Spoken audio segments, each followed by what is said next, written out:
We recently re-released a volume that we had published in the past, but we've now updated it. It's in a newer, much nicer volume, and the text has been edited and updated. Typos have been fixed. Footnotes that were missing have been added. This is a book called A Brief History of the Lutheran Church in America. This is by J.L. Neve, and this is part of what is really a new series, because right now it's the only book in this series, that is Studies in Church History. So Studies in Church History is going to include some other volumes that we're going to be publishing, which are, biographies of significant figures in church history, largely Lutheran figures, obviously, because that's what our focus is as a publishing house, but also some other things about Lutheran history, the history of our confessions, and the Lutheran Church.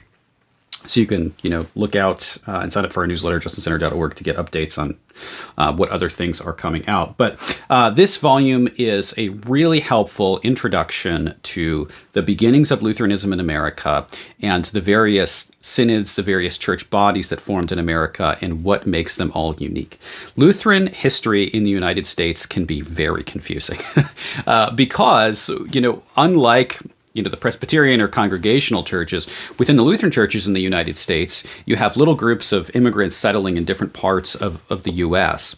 And rather than just having a bunch of splits from, say, one large church body, Lutheranism really has, in the United States, is a bunch of small church bodies trying to figure out, how do we form bigger bodies? How do we find fellowship with those groups of other immigrants that have the same kinds of ideas and theology that we have? So it's a little bit of a different history than what you find among some other churches in the United States.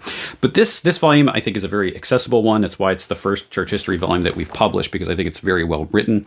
And it gives you a good outline of who kind of the major groups were that founded Lutheranism in the United States, really into the beginning then of the 20th century. So it's not a new book, which means that, over the last 100 years, it's not going to have updated information, but it is going to give you the basic history of how Lutherans came here, doctrinal divides and doctrinal debates that Lutherans had, and how it is that they began to start to organize and form synods and other church bodies. So make sure you check out your copy, get your copy at justincenter.org. You can see this along with all of the other things that we publish there. God bless.